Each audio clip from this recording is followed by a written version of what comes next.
interés y es conocerte.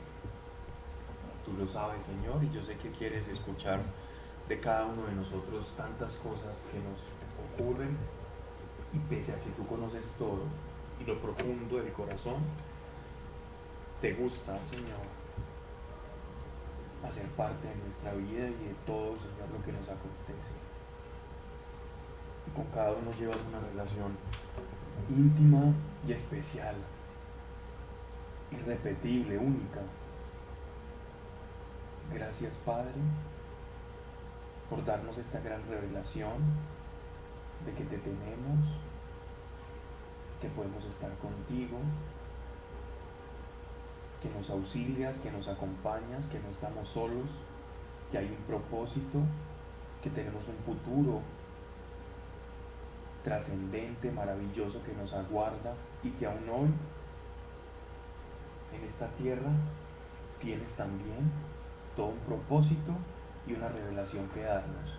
Padre, que no aprendamos simplemente para tener un conocimiento, eso no nos interesa. Queremos conocer tu voluntad, para que conociendo tu voluntad nos acerquemos poco a poco a ese conocimiento de que te gusta, que no te gusta, que te agrada, que te desagrada, y hacia dónde nos quieres llevar, cuáles son los beneficios que tenemos como tus hijos. Y gracias, Padre, gracias por tu Espíritu Santo, gracias por el sacrificio de tu Hijo, nuestro Señor Jesucristo, porque es para nosotros vida. Gracias por cada persona, y pedimos hoy por cada necesidad, Señor, por la que hayamos venido, porque te gusta ayudarnos en nuestra necesidad, pero sobre todo que reconozcamos cuál es nuestra mayor necesidad, y es la necesidad que tenemos de ti. Esa es la más importante, y una vez satisfecha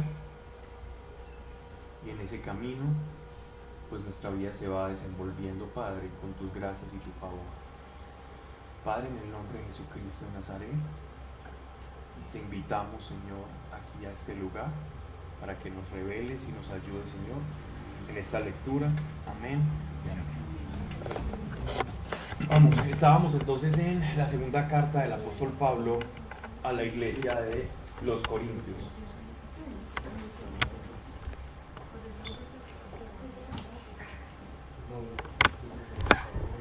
Recuerden que estamos intercalando entre Proverbios y Corintios para hacerlo más ameno, y que no solamente, como el libro de Proverbios es tan largo, entonces poder como un poco como variar y no detenernos tantos meses simplemente en un libro. Y vamos en el capítulo 4. Recordemos que Pablo está exponiendo Segunda de Corintios. Sí.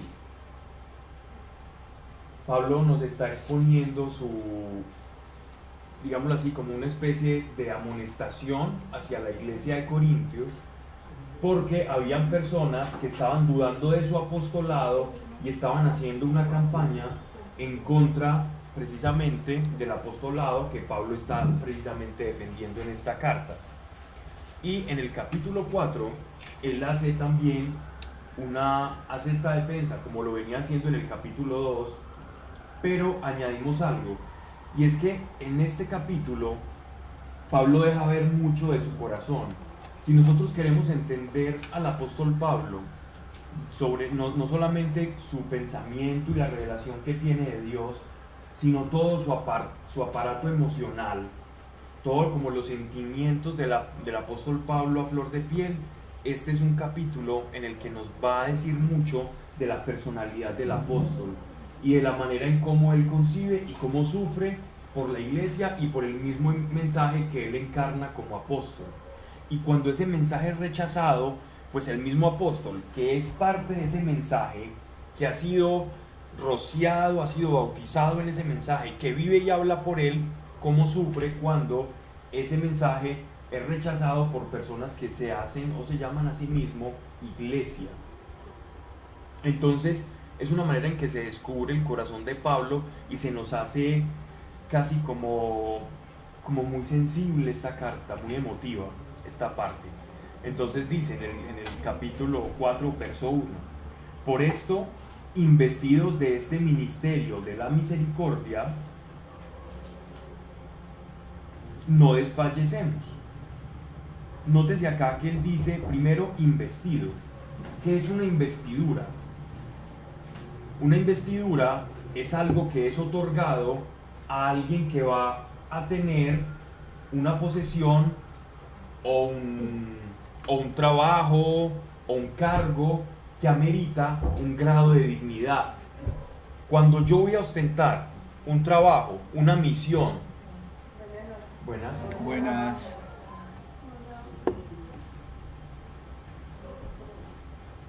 Cuando yo voy a ostentar algún cargo, entonces la investidura significa como esa forma en la que va a ser público el hecho de que yo tengo ese cargo. En este caso, la investidura de una reina de belleza o la investidura de un presidente, entonces le ponen la banda presidencial, la banda de la reina, o cuando un militar sube de rango, entonces le ponen su insignia con su rango. Cuando Pablo dice que fue investido, nos está dando un matiz del apostolado o una característica del apostolado, y es que uno no se autonombra apóstol. Yo no me puedo nombrar a mí mismo, es que yo soy un apóstol, sino que tengo que ser investido. Es algo externo que me es conferido para ser un apóstol. Entonces dice, por esto investidos de este ministerio. La palabra ministro viene literalmente o significa literalmente servidor. Un ministro es alguien que sirve, es un siervo, es una persona que entrega su vida al servicio. Entonces, es investido de un servicio. ¿De qué servicio es investido el apóstol Pablo? Del ministerio o del servicio de la misericordia. ¿Y cuál es esa misericordia de la que el apóstol está hablando, por la cual él fue investido? Esa misericordia de la que él está hablando es, miren, nosotros estábamos muertos en nuestros delitos y pecados, en nuestra vida, pero la misericordia es que no importa qué haga usted, no importa qué haya sido, no importa lo que usted crea que es, yo estoy predicando la reconciliación, la paz con Dios. No importa quién eres tú, Dios te está diciendo, si tú crees, entonces recibirás misericordia. Por eso el ministerio de todos nosotros, no necesariamente el del apóstol, sino que se hace extensivo a toda la iglesia. Nuestro ministerio, nuestro servicio es la misericordia. La misericordia no es ser un lastimero o tener lástima de las personas o ayudar a las personas por lástima, porque quizás nosotros vemos con nuestros ojos de la carne una necesidad en una persona, un problema, y lo vemos gravísimo, por decir una persona rebelde o una persona que haya tenido varios intentos o de suicidio, o el que está en una quiebra económica, y uno ve eso como un problema gravísimo, y no estoy diciendo que no lo sea, pero el problema más grave que tiene el ser humano es que no tiene una relación o una conexión con Dios. El ser humano desconectado con Dios, de Dios, eso sí que es un problema gravísimo, y a ese es el problema que el Evangelio va a atacar primeramente. El Evangelio primeramente va a atacar el mayor problema que existe, no en el exterior del ser humano, sino en su propia naturaleza. Y es que nuestra naturaleza está en pugna, está en pelea, está en combate y está distanciada de la naturaleza divina. Y es eso precisamente lo que es la misericordia.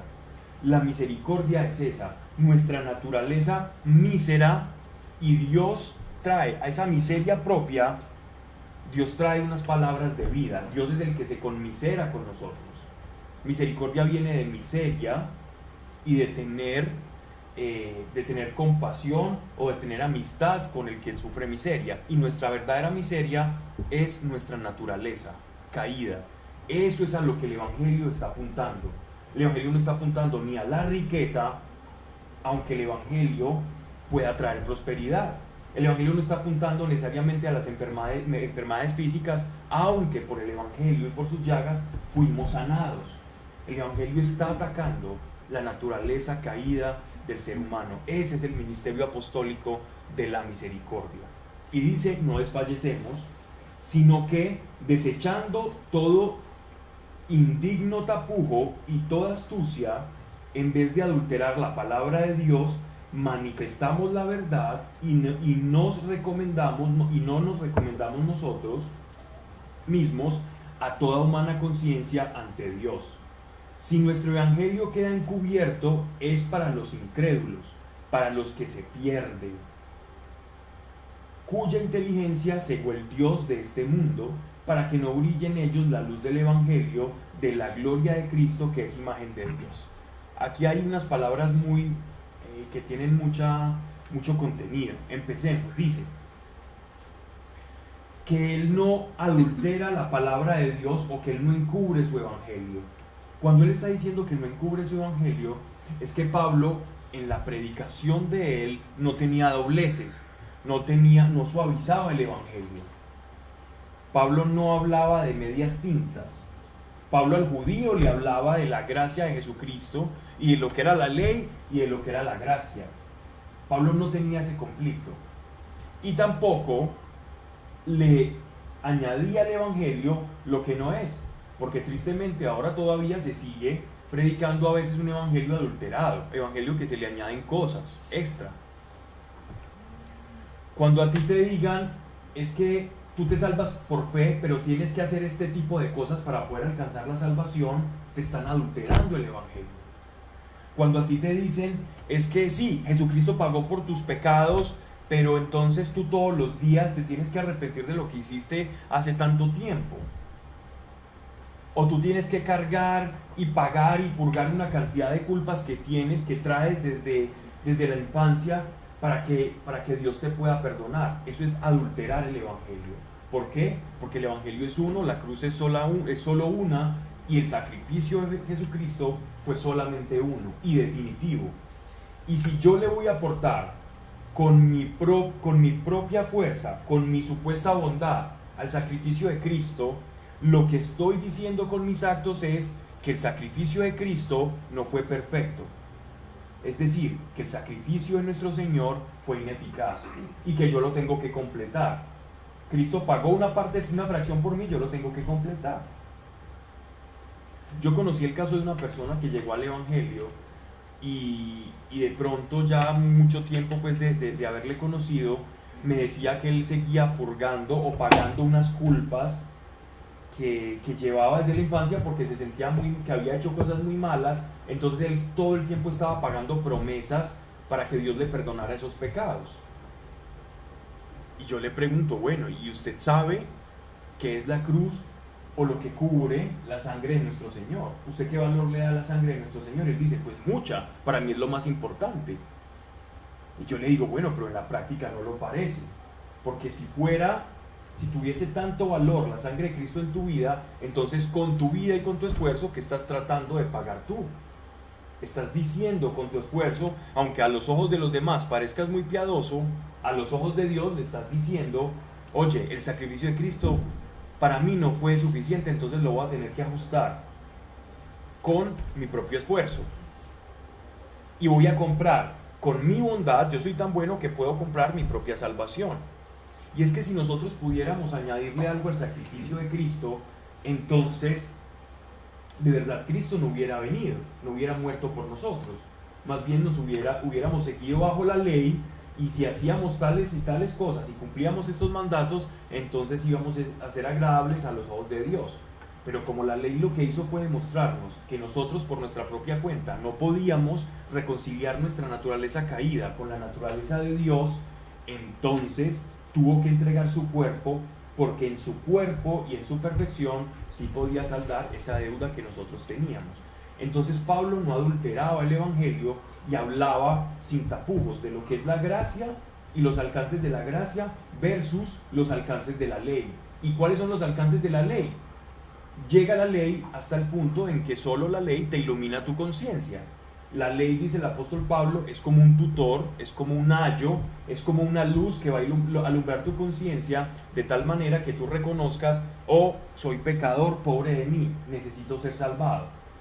Y si la ley te lleva al punto de formar dentro de ti una conciencia de necesito a Dios, soy pecador, mi vida es insuficiente para poderme salvar de la miseria de la muerte y el precio de mi propia naturaleza, entonces la ley en ti funcionó y surgió el efecto deseado por nuestro Señor.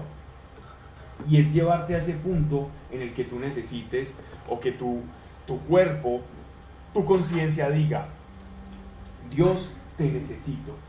Y aquellos que escucharon a Juan Bautista reconocieron y dijeron: wow, Dios, te necesitamos. Y cuando nuestro Señor comenzó a predicar, ellos reconocieron: Él tiene palabras de vida eterna. Él es el que necesitamos. Y los que lo recibieron al Espíritu Santo. Y los que recibieron al Espíritu Santo son llamados hijos de Dios. Y su naturaleza fue reconciliar. Entonces eso es un evangelio sin ser adulterado. No tenemos que añadirle ni quitar ni restarle nada. Y dice: en vez de adulterar la palabra de Dios, manifestamos la verdad y nos recomendamos nosotros mismos a toda humana conciencia ante Dios. Y nos recomendamos nosotros mismos a toda humana conciencia ante Dios. Es decir, nosotros estamos hablando lo que Dios nos dijo. Esto es el evangelio. Así que nuestra recomendación no es para con ustedes, sino para con Dios, porque en la verdad caminamos, de la verdad hablamos, así que nuestra conciencia está completamente limpia delante de Dios, pese a que muchos digan que no, o que nuestro evangelio es diferente. Dice, verso 3, si nuestro evangelio queda encubierto, esta palabra queda encubierto, es decir, si él está adulterando, le está quitando, le está poniendo algo, es para los incrédulos. O sea que, para el que no cree, verdaderamente la verdad va a quedar encubierta.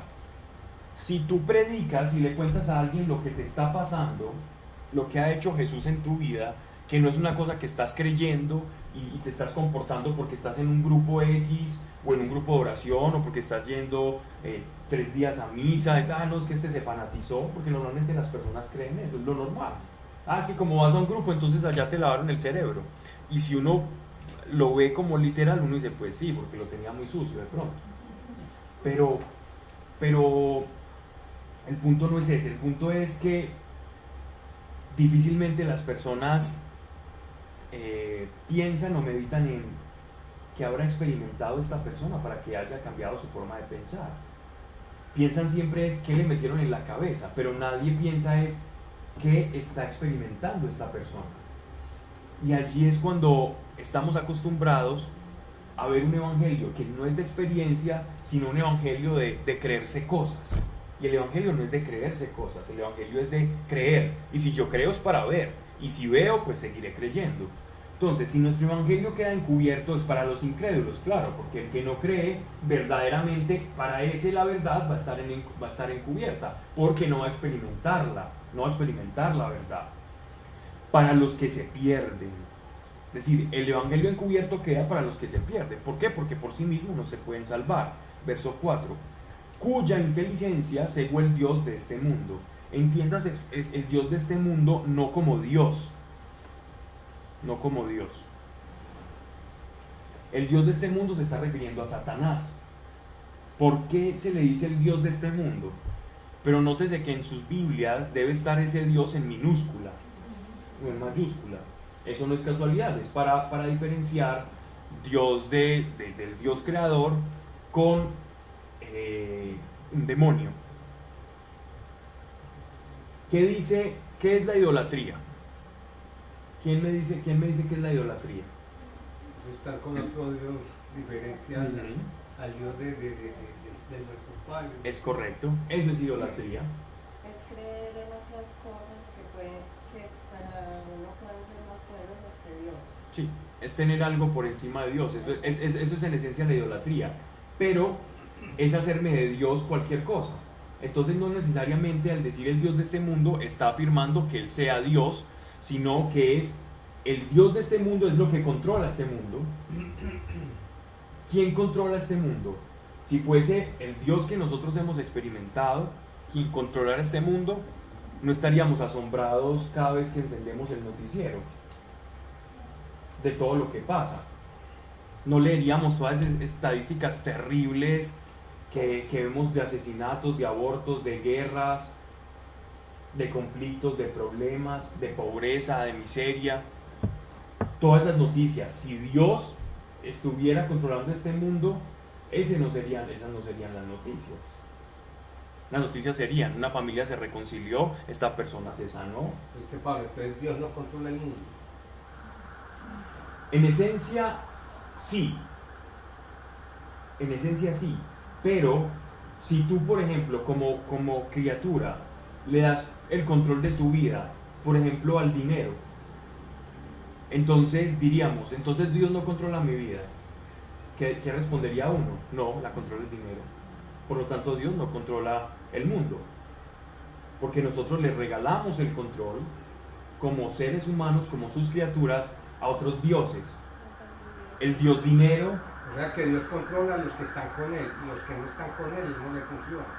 Aunque Él puede en su soberanía intervenir en ellos y utilizarlos y controlarlos. Caso, ejemplo, el faraón. El faraón no estaba con él, pero Dios lo utilizó. Y Dios endureció el corazón del faraón. Pablo, pero es que Dios cierto que permite que también uno elija. O sea, Dios también permite que uno elija lo bueno o lo malo. Correcto. Entonces, si uno elige lo malo, pues de todas formas después, cuando uno conoce a Dios y se deja llevar por él, uno pues sabe qué errores comete y empieza a hacer las cosas. Exacto. Y él dice, pongo ante ti la balanza, ¿cierto? Está la muerte y la vida. Y él nos dice, escoge pues la vida. Entonces él nos recomienda y nos dice que escojamos la vida. Pero recuerden una cosa, y hay una premisa que es fundamental, y es la siguiente: para que exista el amor, tiene que existir la libertad. Eso ya se ha tratado acá. Yo no puedo hablar de que existe amor si no hay libertad.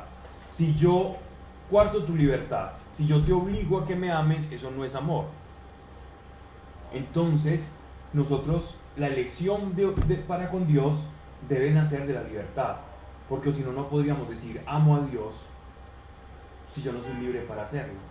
Sería yo un autómata, emocionalmente hablando. Y Dios no creó autómatas emocionales. Para que haya amor tiene que haber libertad. Es un principio. No existe el amor sin la libertad. Entonces, cuando dice el Dios de este mundo, recuerden esta expresión que utiliza nuestro Señor cuando Él dice, y le vi caer como rayo al príncipe de este mundo. Es decir, refiriéndose a Satanás. Porque Satanás tenía el poder de este mundo. Bíblicamente, en las Escrituras, el Dios de este mundo era Satanás. Todo el mundo corre a hacer lo que a él le gusta hacer. Entonces, ¿de quiénes somos hijos? Le preguntaban, ustedes son hijos de vuestro padre el diablo, porque hacen las cosas que a él le gusta. Y uno es hijo de quien cumple su voluntad. Soy hijo de Dios si busco la voluntad de Dios. Soy hijo de aquel si busco la voluntad de aquel. Esas son las expresiones de nuestro Señor. Entonces dice, cuya inteligencia cegó el Dios de este mundo para que no brille en ellos la luz del Evangelio de la gloria de Cristo, que es imagen de Dios. Entonces, ¿cuál es el trabajo del demonio en el creyente? Es interferir para que la persona no reciba el Evangelio. Es hacer interferencia para que nosotros no escuchemos el Evangelio y no podamos recibir libertad. Porque Él no quiere perder a sus esclavos. Y Él sabe que si alguien recibe a Cristo, se hace libre. En el corazón, de ataduras, de cadenas. Y entonces su principal enemigo es precisamente el que escuchemos, el que atendamos, el que recibamos. Porque Él sabe que quien experimente a Cristo difícilmente va a retroceder. Cuando uno tiene una experiencia con Dios, esa experiencia te va a marcar tanto que aun a pesar de que estés en momentos de fango, patinando en el pantano, vas a recordar aquella experiencia y vas a decir, si Dios existe, siempre voy a tener una casa a donde volver. Y el demonio no quiere que tú experimentes que tienes una casa, sino que a él le conviene que tú te sientas despatriado, angustiado, solo, que no hay alternativa. que no existe Dios, le conviene iluminar la inteligencia de muchos para lucubrar cosas racionales y argumentos en contra de Dios. A él le conviene todo eso, le conviene a aquellos que creen que no existe también, para que su trabajo sea más silencioso y más fácil. Entonces dice, para que no brille en ellos la luz del Evangelio de la gloria de Cristo, que es imagen de Dios. Pues no nos predicamos a nosotros mismos, sino a Cristo Jesús, Señor. Y cuanto a nosotros, nos predicamos siervos vuestros por amor de Jesús. Entonces Pablo les está diciendo, miren, cuando yo predico, yo no estoy predicando el nombre de Pablo, ni el nombre de Tito, ni el nombre de Timoteo. Yo no estoy predicando ni siquiera mi experiencia con Dios, ni quién soy. Yo simplemente estoy predicando a Cristo. Y predicando a Cristo, predico también que soy siervo de ustedes, que soy su ayudador, que soy su servidor. Si me están calumniando de jactancioso, pues yo les digo que es todo lo contrario. Lo que yo predico o me predico de mí mismo es que soy su servidor. Eso es lo que está diciendo el apóstol Pablo. Entonces es como una manifestación de su corazón, ¿no?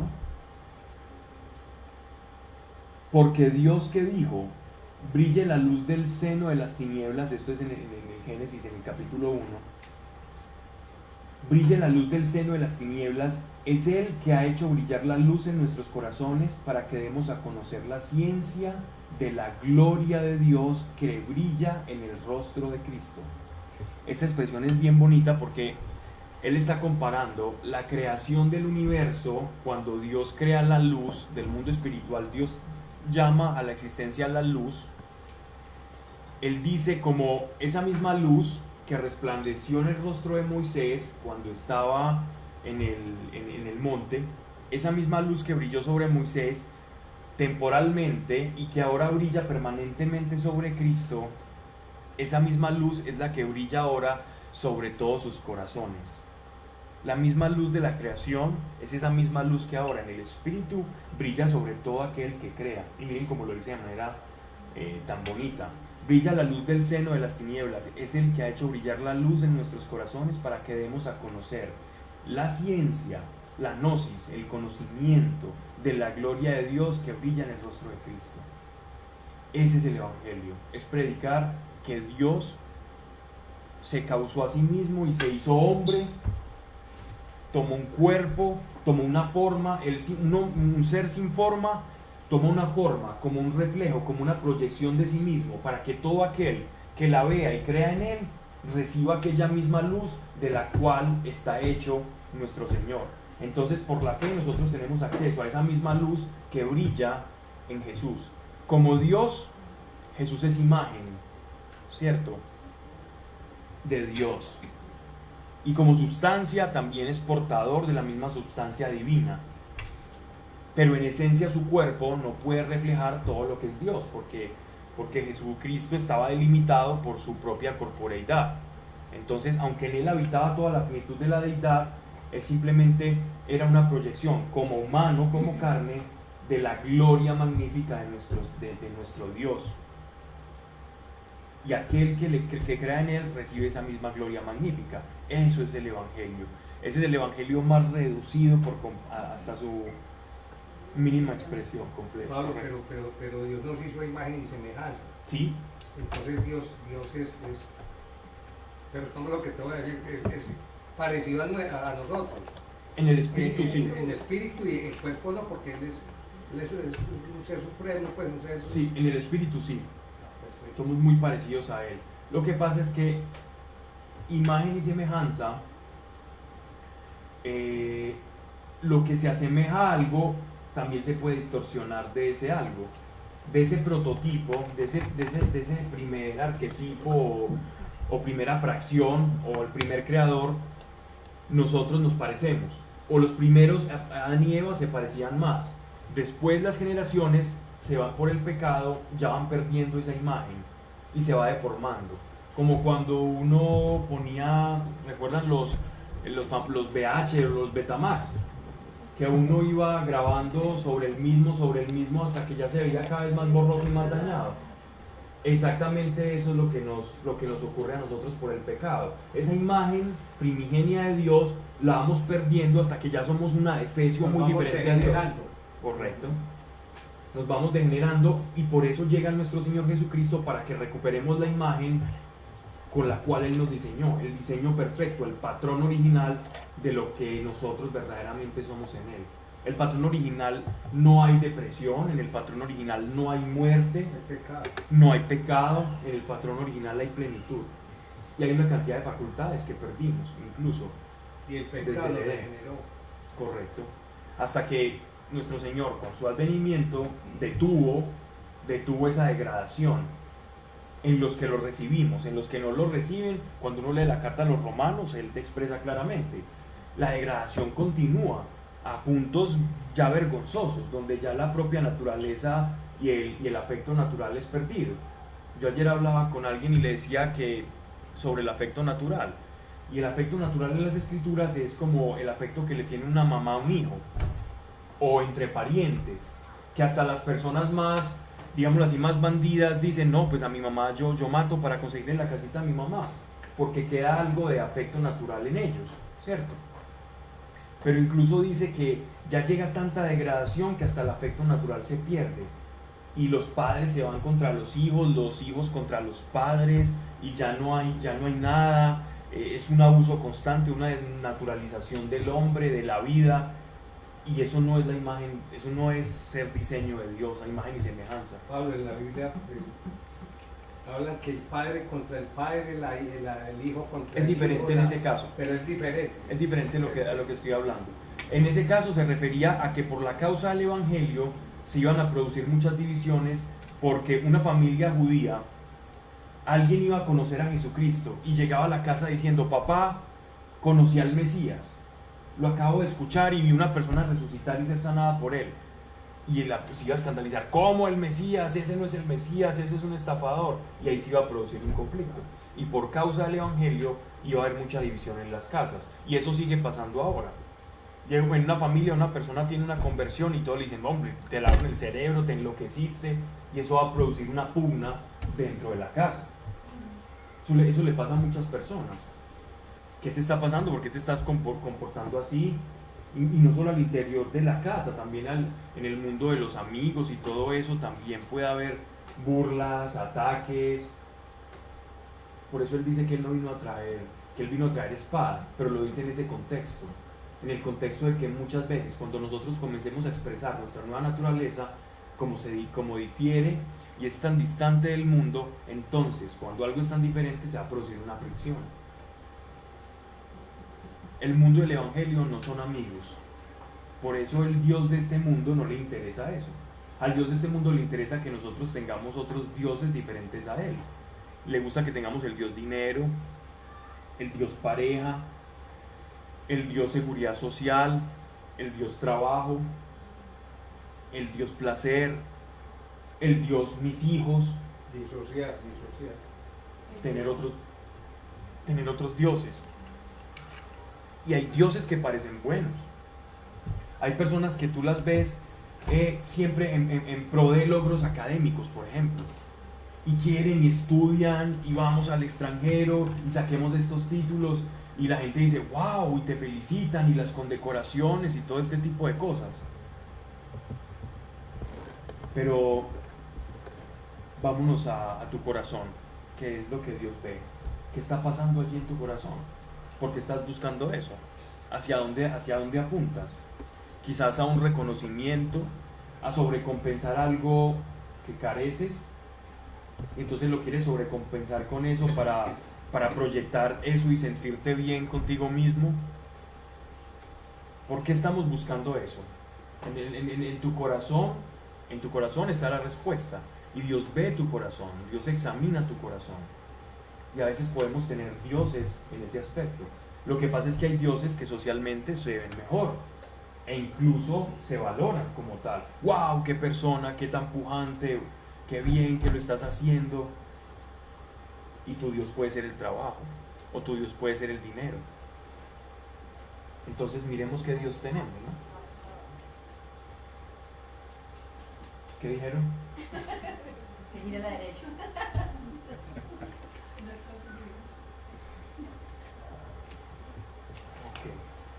nuestro corazón, así como el mundo, ¿vas a decir algo? Nuestro corazón, así como el mundo, anteriormente,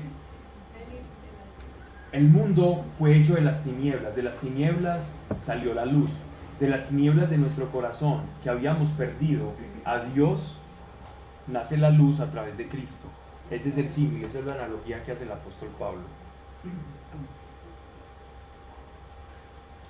Miren esto tan hermoso como después el apóstol Pablo comienza a menguar diciendo sobre su apostolado, su propia persona. Y esto es para todos, miren, verso 7. Pero llevamos este tesoro en vasos de barro. ¿Cuál es el tesoro? El Evangelio, la gloria y la luz de Jesucristo, su Espíritu Santo. Somos portadores de un tesoro interior. Tenemos un tesoro por dentro. Pero ese tesoro está en una vasija de barro. Pero llevamos este tesoro en vasos de barro, para que la excelencia del poder sea de Dios y no parezca nuestra. Es decir, que quizás las personas, por la belleza de la vasija, no se confundan que lo verdaderamente bello es el contenido. Así que Dios nos hizo humanos, débiles, frágiles, perseguidos, con afrentas, que sudamos, que corremos, que nos enfermamos en nuestra humanidad, y aún así nos hizo portadores de ese tesoro, para que cuando ustedes nos miren a nosotros, no miren el vaso, sino que digan, wow, lo importante es el mensaje y el tesoro que éste porta, porque ciertamente yo soy barro también. Entonces dice, en 1000 maneras somos atribulados, pero no nos abatimos. Es decir, en muchas maneras somos afligidos, pero no desfallecemos, por cambiar un poco el texto. En perplejidades no nos desconcertamos. Es decir, cuando pasan cosas que dicen, pero ¿por qué Dios esto? Que muchas veces nos ocurre a nosotros. Pero Dios, ¿por qué permitió esto? Pero si yo estoy caminando bien, yo estoy haciendo las cosas bien. El apóstol Pablo también vivió eso. Entonces él dice, en perplejidades no nos desconcertamos. ¿Qué quiere decir? No piensan, pero es que Dios, ¿por qué dicen? Dios tiene algo, no me desconcierto, no pierdo el control. Dios sabe por qué y permanezco acá. Verso 9, y no está diciendo que es fácil.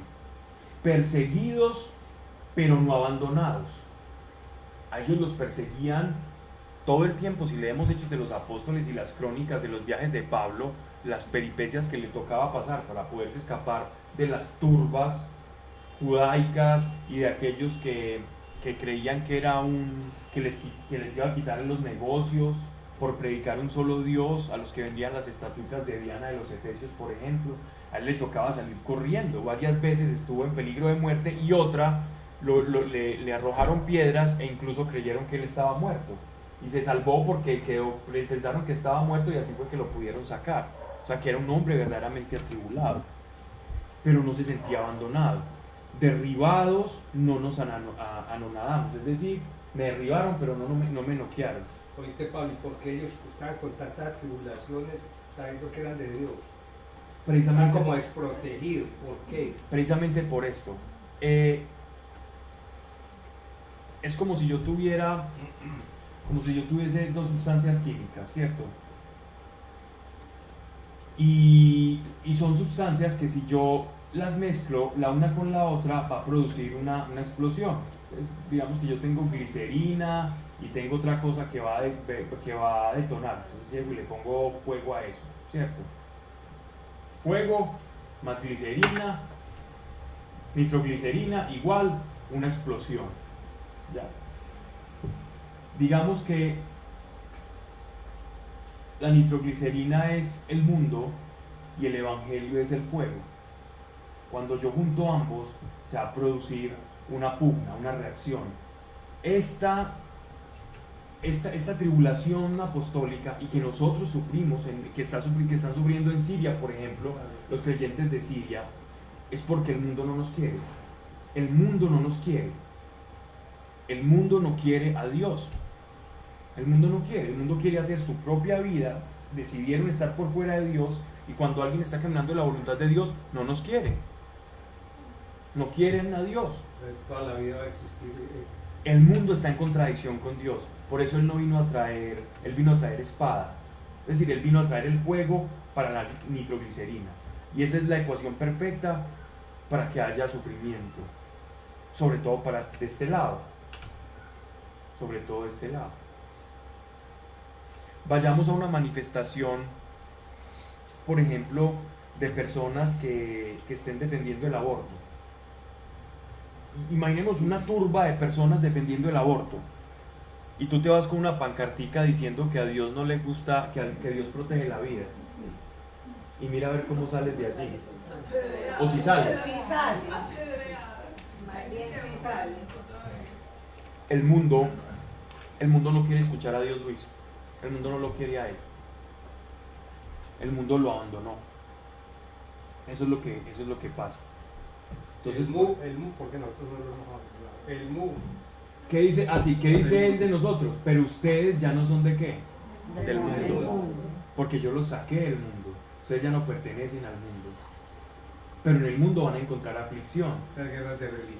Y dice, y los envío a ustedes como ovejas en medio de lobos. Entiéndase, lobos a la jauría de mundanos y ovejas a los que no pertenecen a tal. Pues la comparación es obvia.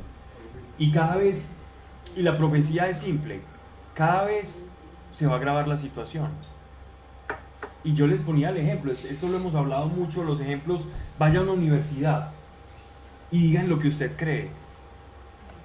Vaya a una universidad, diga lo que usted cree. ¿Y cómo va a salir? Vapuleado, van a decir que usted piensa retrógrado, anacrónico, que usted se quedó en la Edad Media, que Dios no existe, que está demostrado. Es decir, cuando le preguntan cómo está demostrado, te gaguean, pero igual lo creen así. Y te comienzan a recitar y a ofenderte.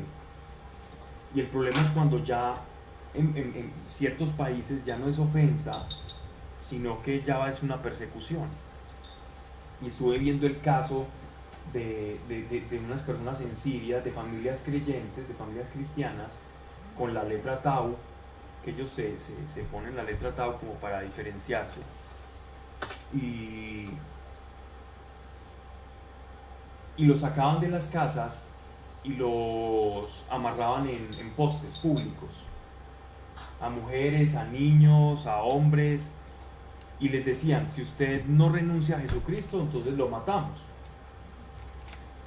Y ellos no renunciaban a Jesús, y yo tuve la oportunidad pues, de ver uno de estos videos, y pasaban toda esta cantidad de musulmanes fundamentalistas a pegarle a los que estaban amarrados en esos postes, a los cristianos que estaban amarrados en esos postes. Y para ellos el hecho de que le pegaran a un cristiano era como ganar puntos o favores de Alá.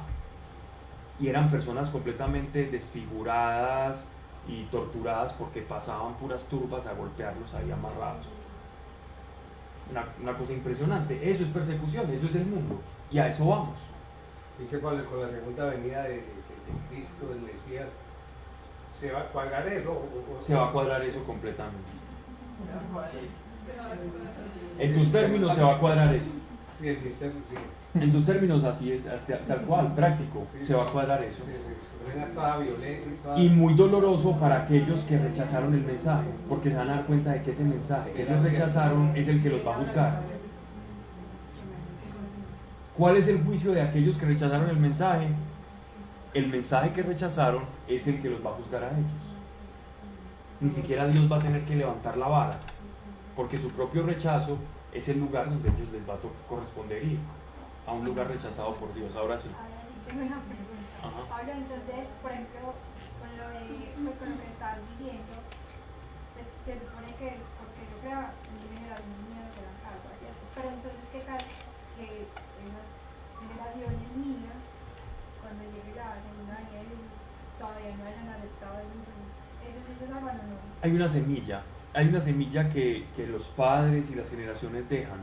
Esa semilla germina en cualquier momento. Hay algunas más tenues que otras, pero germinan en circunstancias en las que uno no se imagina. Pueden ser personas que no parecieran y Dios comienza a llamarlos y a tocar su corazón. Esa promesa es infalible. Dios toca Hasta el último segundo de la vida Dios puede tocar. Ese es el precio de la sangre de Cristo. Tocó a Pablo.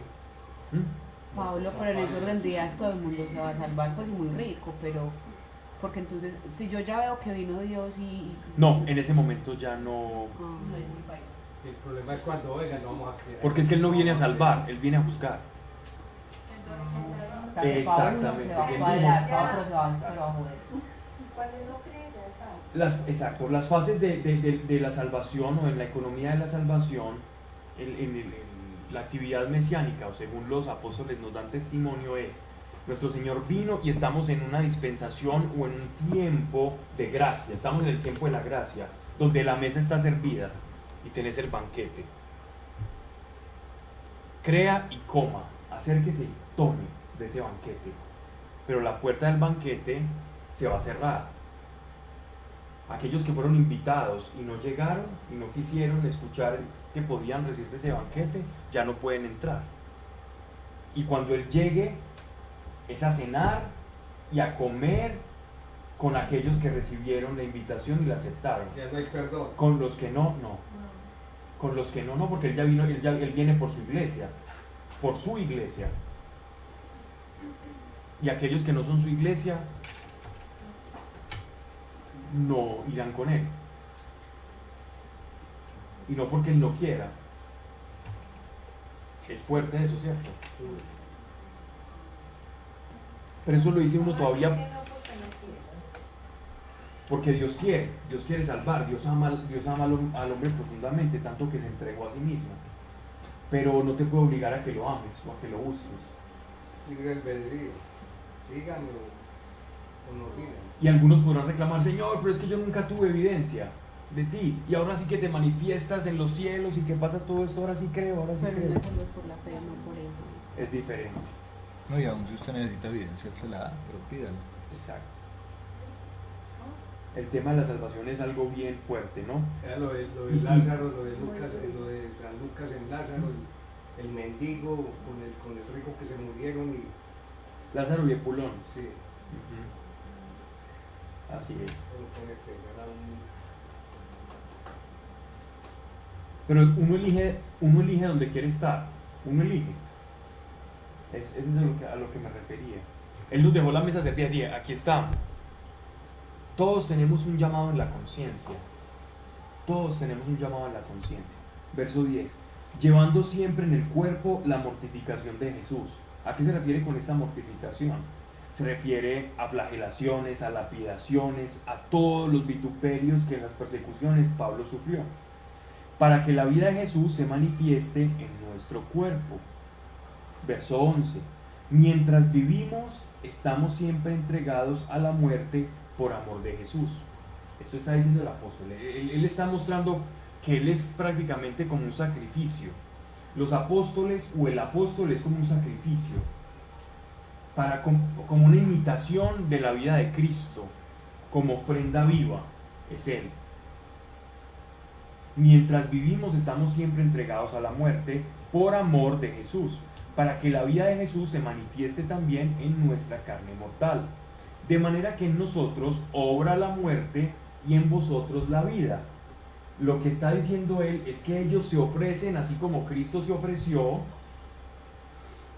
para que en la iglesia pueda recibir la palabra de Dios.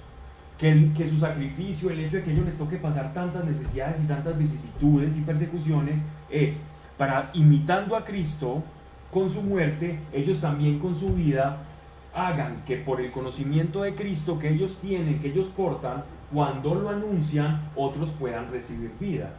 De tal manera que lo que es muerte para ellos, para los que lo escuchan o los que los escuchan, es vida. Eso es, me hago entender a lo que se está refiriendo. Es como decir una persona que sacrifica todo lo que tiene para contarle a otros: mire, Dios existe. Esa persona se está entregando su vida como muerte en cierto aspecto para que otros reciban. Es como una semilla que cae, muere para que crezcan más frutos. Por eso nuestro Señor dice que la semilla o que el árbol tiene que morir, que la persona tiene que morir. ¿Qué es la muerte a la que nuestro Señor nos está llamando? Es morir a nosotros mismos. para poder pensar en los demás. La muerte del sí mismo es cuando yo renuncio a mis propias pasiones y caigo como una semilla muerta, entregada a la voluntad de Dios, y esa semilla crece y produce frutos. ¿Cuáles son los frutos? Todas las personas que reciben a Dios. Eso es una manera. Llevar el Evangelio, ahí tiene sacrificio. Pero es un sacrificio que lo vale todo.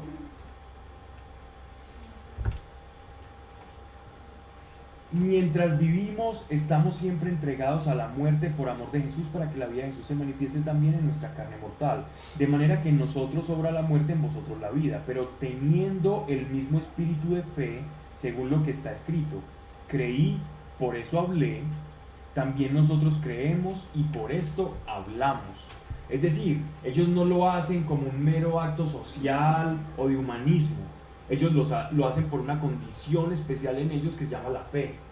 Y esta fe los ha llevado a ver, sabiendo que quien resucitó al Señor Jesús, también con Jesús nosotros resucitará y nos hará estar con vosotros. Es decir, lo que nosotros hacemos no lo hacemos porque somos muy buenos y no esperamos nada a cambio, sino que sabemos que nuestra obra tiene una recompensa. La obra que cada uno de nosotros llevamos en Dios tiene una recompensa.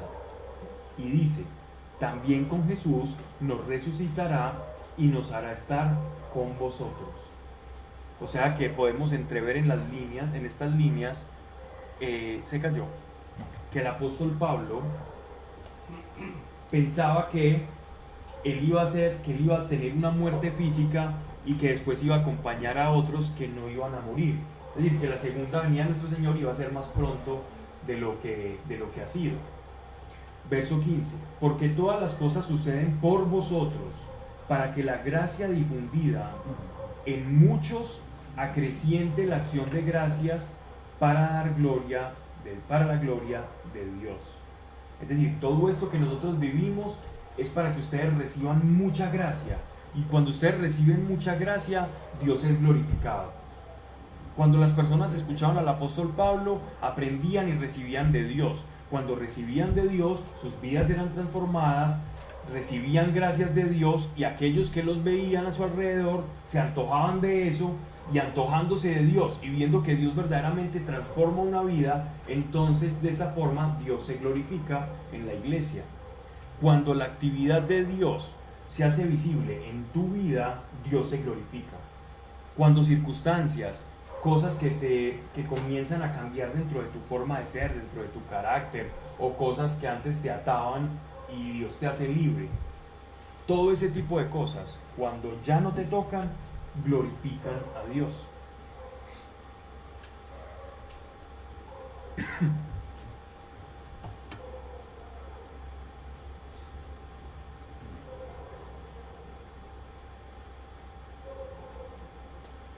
Por lo cual no desmayamos, verso 16, sino que mientras nuestro hombre exterior se corrompe, es decir, nuestra carcasa, nuestro cuerpo, mientras nuestro hombre exterior se corrompe, nuestro hombre interior se renueva de día en día. ¿A qué se refiere Pablo con hombre interior? El hombre interior se refiere precisamente a lo que veníamos hablando ahora, la imagen y semejanza que nosotros de Dios perdimos. Esa es la que se renueva. ¿Por qué se tiene que renovar? Porque estaba caída, porque estaba perdida, porque estaba dañada, porque estaba perdida del prototipo original. Y el Evangelio renueva eso. Completamente. El Espíritu Santo dentro de nosotros renueva ese hombre interior. La transformación. Completamente. Eso es lo que llamarían en griego metanoia. Esta transformación se da por la gracia del Espíritu Santo dentro de nosotros, y esto es un acto soberano, esto es un acto de Dios. Recuerden, esto lo decía ayer, el Evangelio no es una disciplina espiritual. El Evangelio no es disciplina espiritual. El Evangelio es la gracia de Dios en nosotros y actuando en nosotros y con nosotros. Aquel que vive el Evangelio como una disciplina del Espíritu está mal interpretando y adulterando el Evangelio. Hace algunos años me encontré con un personaje, estábamos en una oficina y se sienta y yo lo vi con un crucifijo, y no con ánimos de juzgar, sino como con hacer pedagogía, con un crucifijo muy grande, y me llamó la atención y le pregunté que a qué congregación pertenecía, porque era un crucifijo con ciertas características especiales. Y él me cuenta que pertenece a un grupo, pero que era un grupo de personas que no era fácil pertenecer a ese grupo, que había que hacer muchas cosas, que no me recomendaba ni siquiera aparecerme por allá, que les tocaba hacer unas prácticas muy, muy complejas, que era una cosa muy seria, que era llevar la oración a otros niveles, que tenían que saber dominar el cuerpo, la voluntad. Y yo lo dejé pues que él me contara pues como toda su super experiencia de vida. Y bueno, y cuando termina de hablar el hombre, me doy cuenta, esta persona no ha conocido la gracia, y no con ánimos de juzgar, sino de evidenciar específicamente que el cristianismo, la salvación y el evangelio no es una práctica, no es una devoción espiritual, no es eso, no es una disciplina del espíritu, como el budismo o como el hinduismo, o como que yo tengo que superar ciertos niveles de ascesis para volverme más fuerte y unirme más a Dios. Eso no es la gracia. Dentro del Evangelio no hay clases, pues. Sí, No. no hay. Sí hay clases, que si usted quiere ser superior, sirva a todos. Sí.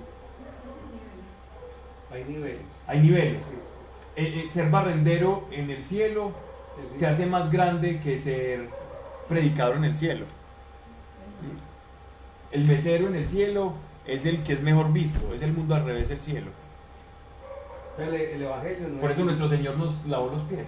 el Evangelio no es disciplina de Dios. Entonces, ¿qué es el Evangelio para?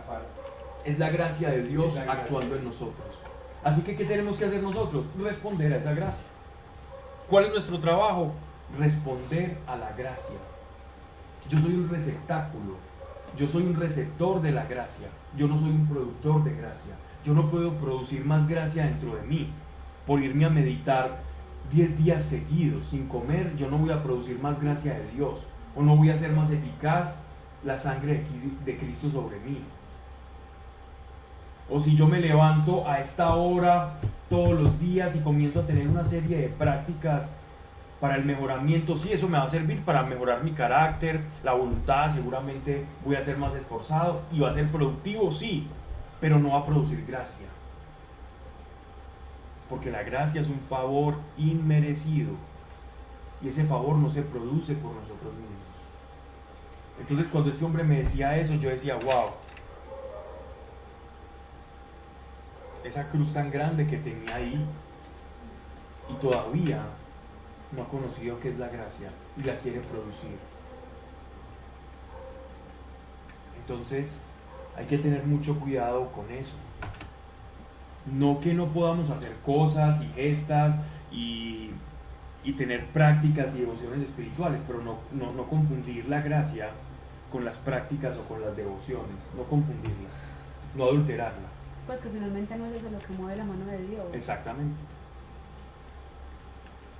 No creer que podemos hacer 30 flexiones de pecho y decir, bueno Dios, ahora sí, dame lo que te pedí. A Dios no lo vas a impresionar con eso. Dios, ¿qué te va a decir? Créeme. Sí, te vas a fortalecer seguramente y vas a quemar calorías y todo eso y te va a servir, pero no para producir gracia. No que no sean buenas las disciplinas espirituales, no que no sean buenas, simplemente no confundirlas con la gracia. Pues tienen frutos, pero el fruto no es Pero el fruto no es lo que las personas muchas veces están interpretando con ese fruto. Es decir, esto es lo que me va a hacer ganar el cielo. Las obras no producen o como, gracia. o como pagar La fe sí penitencias por produce los gracia. pecados. La fe sí produce o gracia. como pagar penitencias La por los fe pecados. me da acceso a la gracia. Claro. Pero sí, en serio, pues como el que se va como arrodillado, descalzo, siempre ha estado Muchas veces es la fe, porque esas personas obtienen sanidades. Muchas personas obtienen sanidades haciendo, pero es por su fe, no es por el acto en sí. Ajá, No es por el acto en sí. Entonces hay que diferenciar eso, porque entonces tendríamos que añadirle a la cruz algo, al sacrificio de Cristo. Entonces nuestra sangre también sería tan preciosa como para purgar pecados. Nuestro hombre interior se renueva de día a día. Entonces, como algo que esté malo, que tenga y tiene que ser renovado, lo bueno no se cambia. ¿Qué es lo que se renueva? Lo que tiene que mudar, cambiar. Pues por la momentánea y ligera tribulación nos prepara un peso eterno de gloria incalculable. Es decir, no tener la mirada simplemente en la necesidad actual, sino en la gloria que nos va a llegar.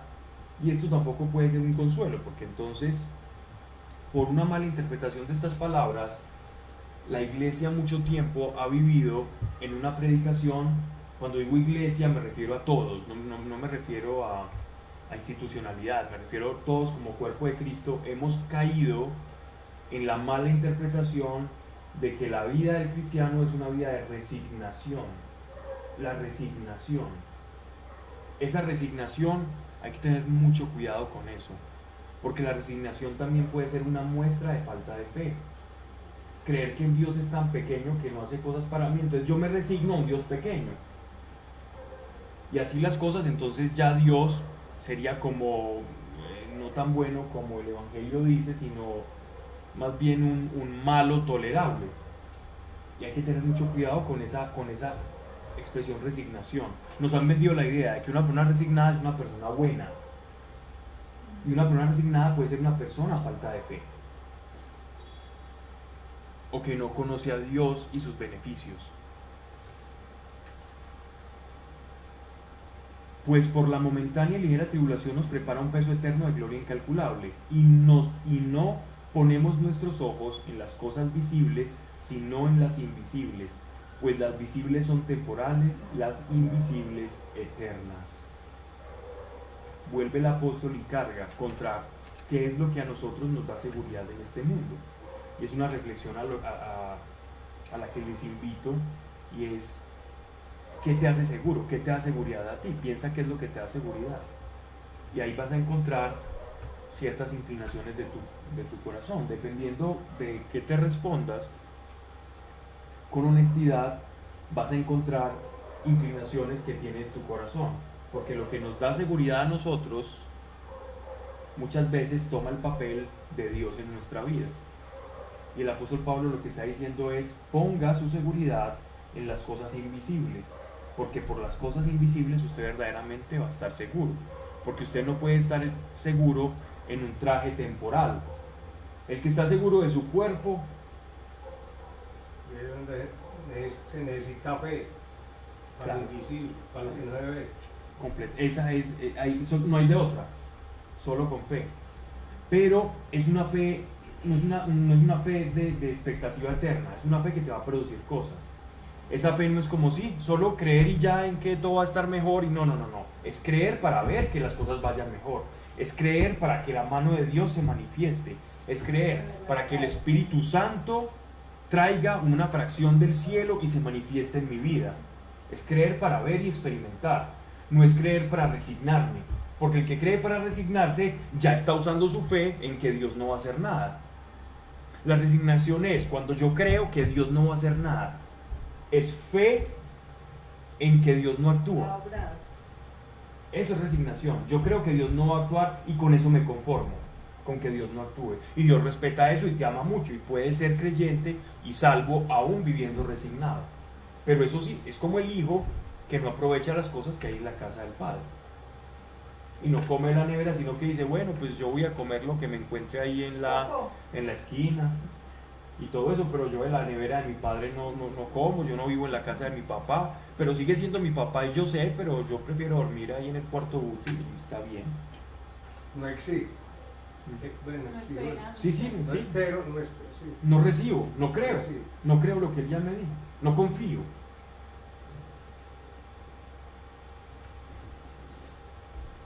Y es que la fe exige, la fe exige. La fe va y el reino de Dios es de los valientes.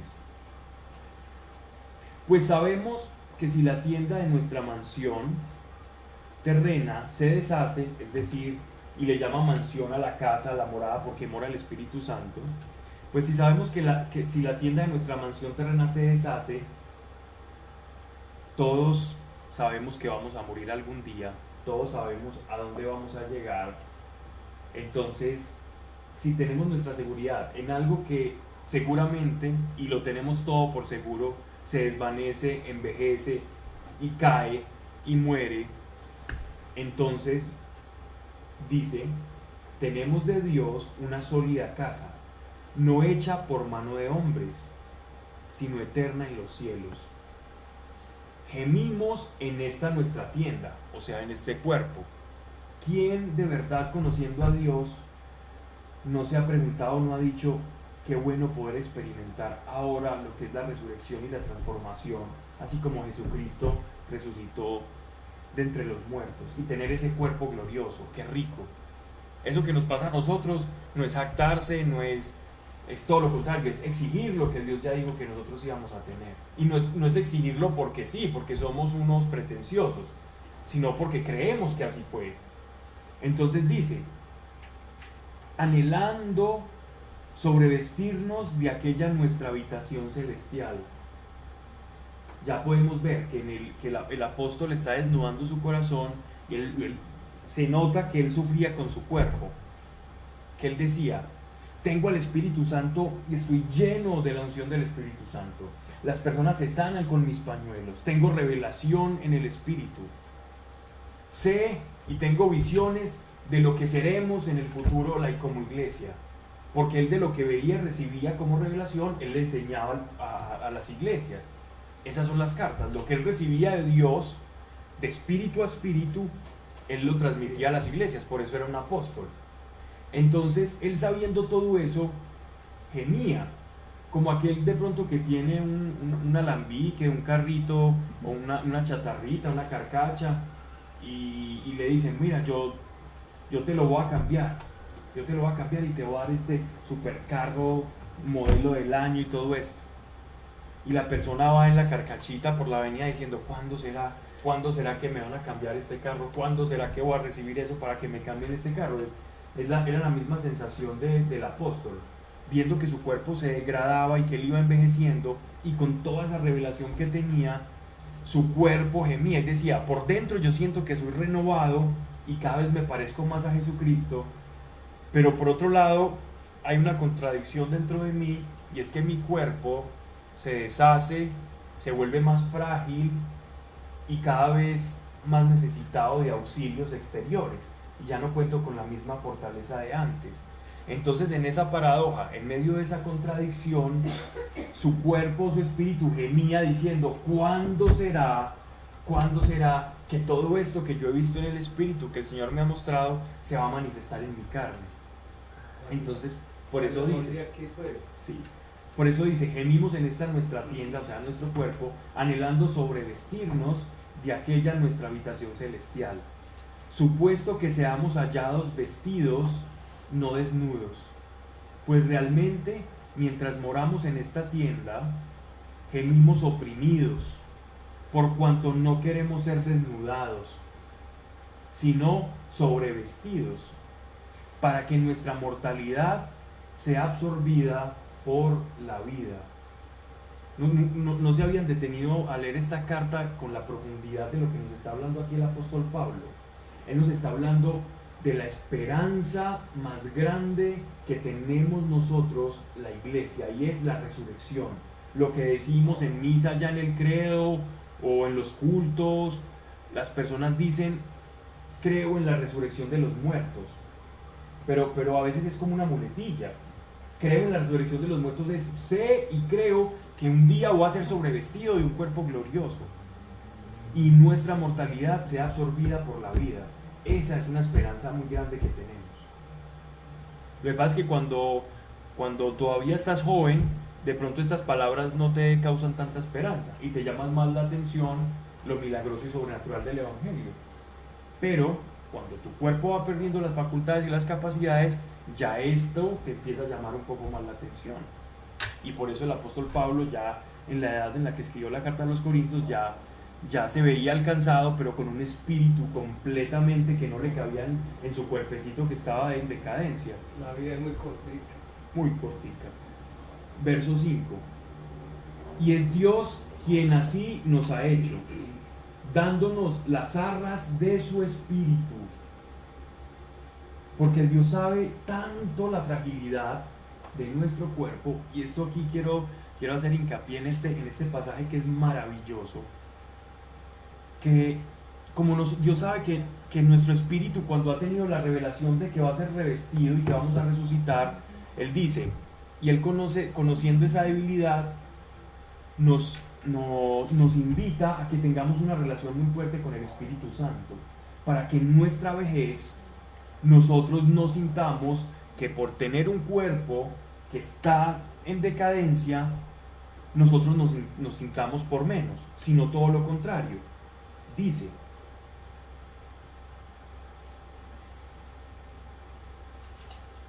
y es Dios quien así nos ha hecho, dándonos las arras del Espíritu, para que nosotros en esa intimidad con el Espíritu Santo vamos a ser completamente fortalecidos en todos los aspectos o en la vejez de nuestra vida. Y si lo podemos hacer ya, pues maravilloso, y desde ya.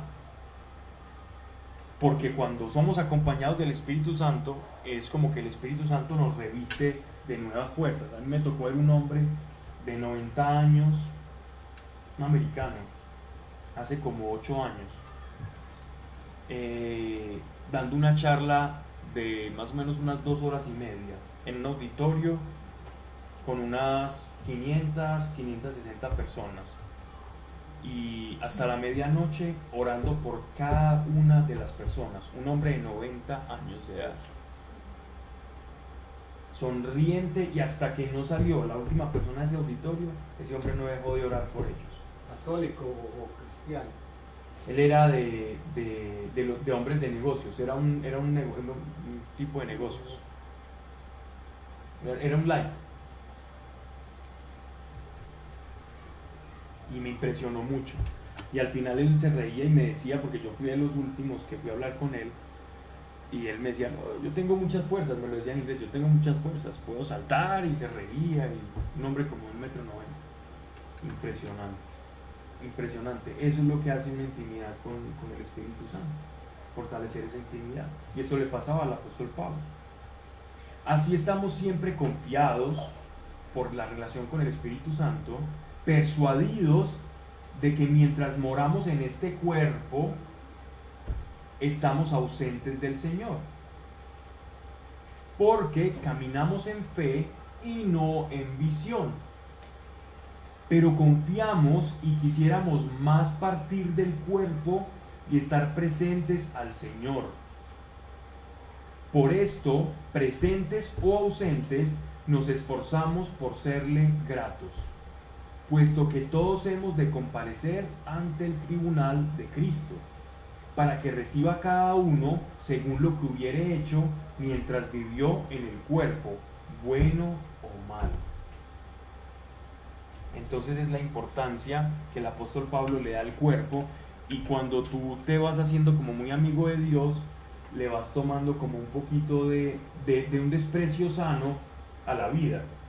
Este desprecio sano a la vida no es fastidio, sino que es un deseo de estar con el Señor, incluso a su propio cuerpo.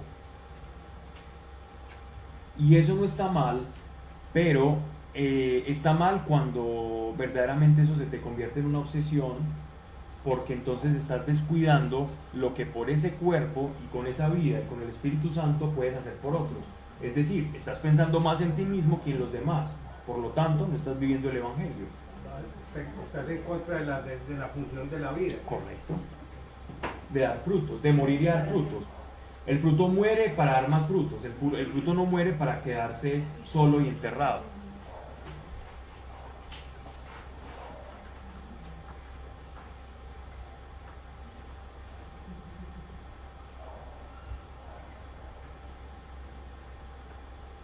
Este pasaje a mí me parece supremamente de un orden espiritual y teológico muy profundo, y es el hecho de que el apóstol Pablo nos esté desnudando su corazón y cómo él incluso sufría con su propia corporeidad, con su cuerpo físico.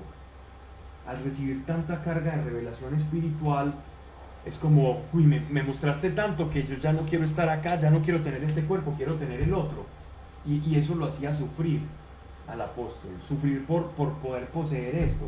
Pero él dice, yo prefiero la muerte y este cuerpo porque sé que viviendo más en este cuerpo, muchos de ustedes también van a poder vivir esa resurrección que yo estoy viendo y que yo estoy anticipando. Pero un hombre muy espiritual. Eso es verdaderamente ser espiritual. Ser espiritual es hacer lo que el espíritu quiera que haga. Ser espiritual no es hacer cosas que parezcan espirituales. Salir del cuerpo Verso 11. Sabedores pues del temor del Señor, hacernos por sincerarnos ante los hombres. Él está exponiendo su corazón, que al Dios bien de manifiesto le estamos. Espero que también a vuestra conciencia, es decir, con todo lo que yo les estoy diciendo, espero que también ustedes ya ahora no le crean a todos aquellos que me han contrariado o que han dicho cosas que yo no soy. Verso 12. No es que otra vez pretendamos recomendarnos, sino daros ocasión para gloriaros en nosotros. Es decir, para que se den cuenta que por el martirio y el sufrimiento de ellos también alcanzaron gracia. Y que la gloria de ellos son aquellos que se convierten. La gloria del apóstol es aquel que lo escucha y empieza a experimentar a Dios. ¿Por qué? Porque si alegra a Dios, también alegra al apóstol. Y si algo tienen que gloriarse el apóstol, es en las personas a las que los enseñaron los apóstoles. Esa es la gloria. O sea, la corona del apóstol es el bien que le hicieron a otros. A fin de que tengáis que responder a los que ponen la gloria en lo exterior y no en lo interior. Así que ya vimos más o menos cuál era la contienda, y era que de pronto hubo algunas personas que quizás se estaban enalteciendo a sí mismos porque llevaron algo de índole económico, puede ser esto, a la iglesia, o una ayuda a los corintios o a las iglesias. Y estaban diciendo pero que el apóstol Pablo antes era una carga. Entonces él está diciendo, no, es que yo lo que llevo es esta palabra, ¿cierto? Porque si lo que amos es por Dios, si juiciosamente es por vosotros, la caridad de Cristo nos constriñe, persuadidos como lo estamos de que si uno murió por todos, luego todos son muertos, y murió por todos para que los que viven no vivan ya para sí, es decir, para jactarse de sí mismos, sino para aquel que por ellos murió y resucitó. Esa es la verdadera muerte, la que yo les decía de la semilla que tiene que morir. De manera que desde ahora a nadie conocemos según la carne, y aun a Cristo, si le conocimos según la carne, pero ahora ya no así. De suerte que Él está en Cristo, de suerte que el que está en Cristo es una criatura nueva, y lo viejo pasó, se ha hecho nuevo. Esto lo repetimos mucho, si en Cristo somos nuevas criaturas. ¿Qué quiere decir esto de que en Cristo las cosas viejas pasaron o somos nuevas criaturas? Que ya el apóstol Pablo ya no nos vemos a nosotros mismos como aquel pecador culposo, sino como una nueva criatura hecha en Cristo. Literalmente les está diciendo, ustedes no son algo por cómo se comportan, sino porque su naturaleza cambió. El cristianismo es un cambio de naturaleza, el evangelio es un cambio de naturaleza, no es un decálogo moral. Verso 18. Mas todo esto viene de Dios, que por Cristo nos ha reconciliado consigo y nos ha confiado el ministerio de la reconciliación. ¿En qué consiste esa reconciliación? En que nuestra naturaleza era incompatible con la de Dios porque nuestra imagen ya no cuadraba con la imagen original, y por el sacrificio de Cristo se reconcilian esas dos naturalezas que ya no compaginaban, y en esa amalgama que se hace en la persona se produce una nueva creación, una creación que empieza a nutrirse de Cristo a través del Espíritu Santo y de la savia de Cristo, nosotros comenzamos a adoptar la forma, la apariencia, los gustos de Dios, de nuestro molde original.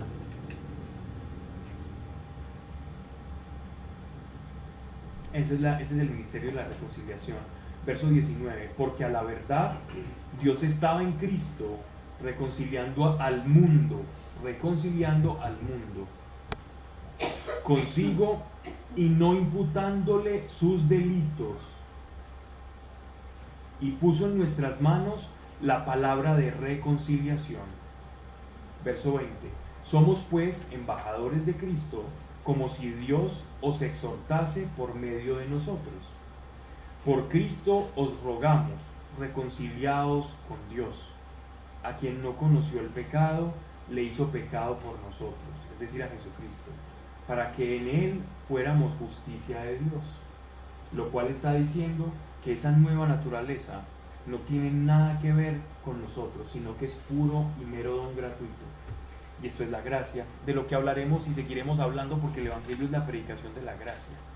Así que si sonamos repetitivos es porque el Evangelio nos canta todo el tiempo y se va haciendo como eco específicamente en que esto es la gracia de Dios. Y el apóstol también ha recibido esa gracia. Lo que pasa es que es encomendado por Dios para que transmita esa gracia sin adulteración, para que aquellos que la escuchen es como si escucharan a Dios mismo. Esa es la palabra del apóstol. Capítulo 6, para terminar hasta el versículo 10. Cooperando pues con él, es decir, cooperando los apóstoles con ese mensaje de la gracia que ellos recibieron, os exhortamos. ¿Qué es exhortar? Exhortar es llamar la atención. Es decir, yuhu, por acá es el camino, estás por el camino de la derecha, pero la salida del cine está por la izquierda, entonces llega el dependiente y te dice, hey, por acá. Eso es exhortarte a que cambies de rumbo, que cambies de camino. Eso es precisamente lo que está haciendo el apóstol Pablo, cooperando con Dios.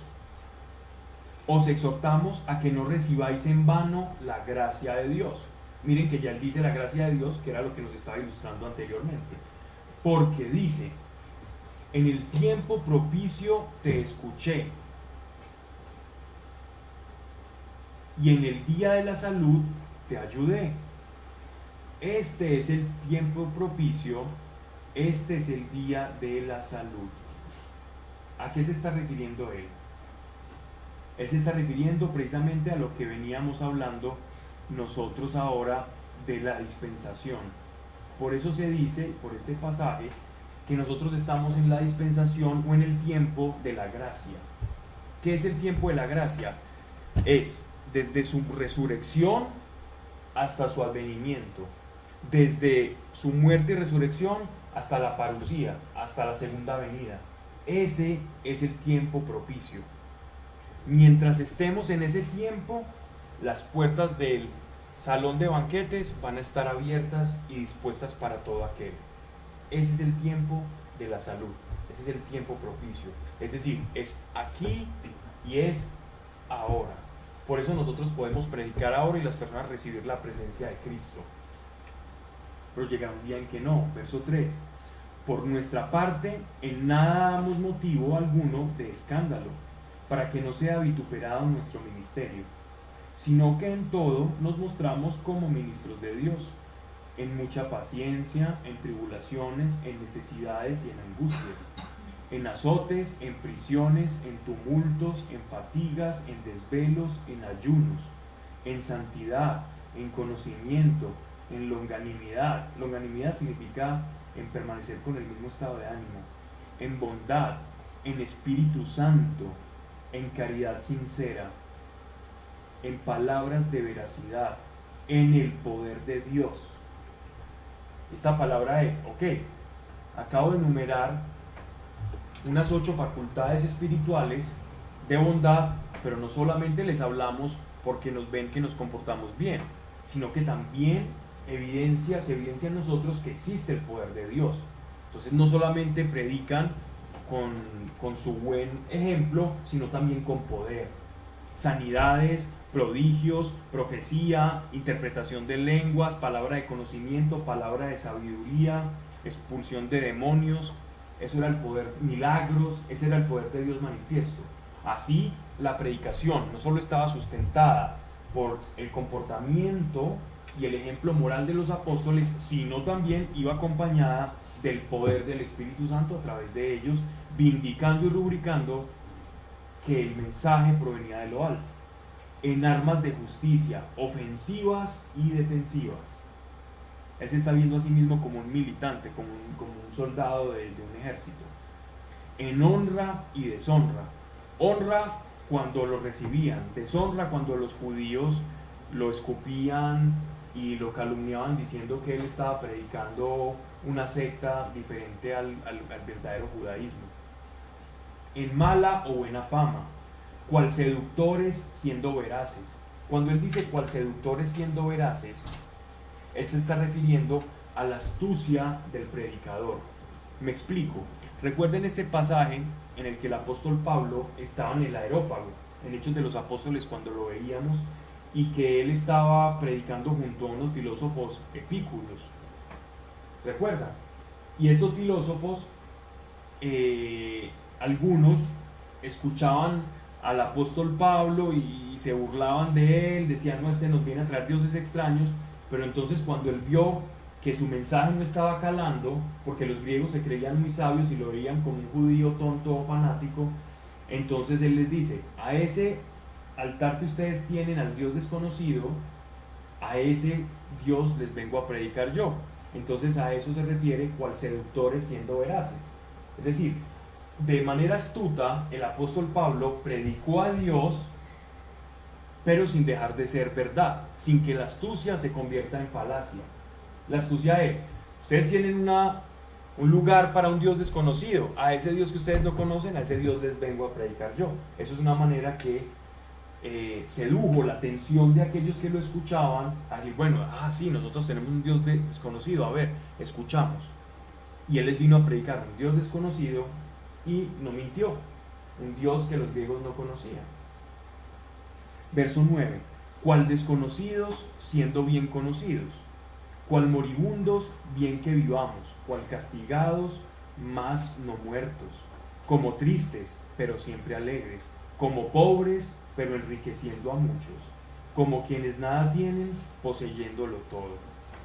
De esa manera terminemos aquí, dejémoslo para la próxima charla, como un poquito exponer estas palabras, porque si queremos conocer quién era el apóstol Pablo, no existen capítulos o versículos que nos puedan reflejar a nosotros más la naturaleza emotiva del apóstol Pablo y cómo era su interior. Esto nos refleja a nosotros todos los conflictos internos que vivía el apóstol Pablo por el mensaje que encarnaba, porque era tan grande el mensaje que tenemos nosotros, que a veces es difícil de soportarlo y de llevarlo en la carne. Unos sin parecer tontos, otros sin parecer fanáticos, otros sin parecer locos,